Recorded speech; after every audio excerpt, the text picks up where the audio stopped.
Hi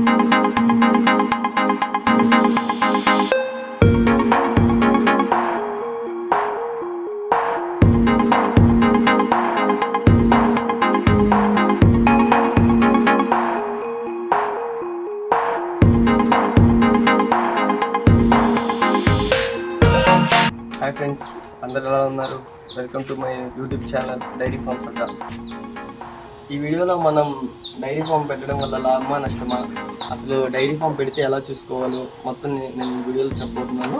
so friends, don't forget to subscribe.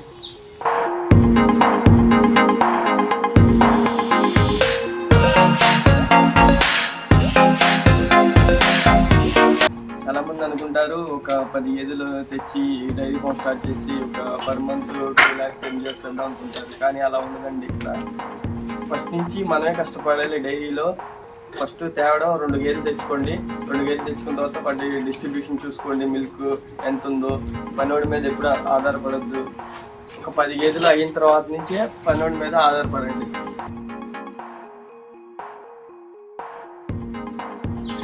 ఇంకా గేదెల dairy farm పెట్టాలనుకునే వాళ్ళు గేదెల కండిషన్, హెల్త్ కండిషన్ అన్ని జాగ్రత్తగా చూసుకోవాలండి. ఎందుకంటే మనం ₹1,00,000 2 లక్షలు పెట్టి గేదె కొన్నా కానీ వాటి హెల్త్ కండిషన్ చూసుకోవడానికి డాక్టర్ త్వరగా వచ్చే విధంగా చూసుకోండి.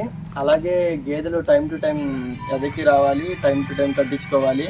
అలా కట్టించుకోకపోతే మనకి గేదె మీద లాస్ వస్తుందండి. మరి 1 సంవత్సరం వరకే మేపాలి, దానికి మొత్తం లాస్. అలాగే మనకి డైరీ ఫామ్ పెట్టేటప్పుడు ఒకవైపు పాలు ఉండేవి ఉంచుకోవాలి, అలాగే ఇంకోవైపు పాలు లేనివి సూడి మీద ఉంచుకోవాలి. అలాగ ఉన్నప్పుడే మనం గేదెలు కొత్తవి కొనడానికి లేకుండా మనకి కొంచెం గిట్టుబాటు అవుతుంది.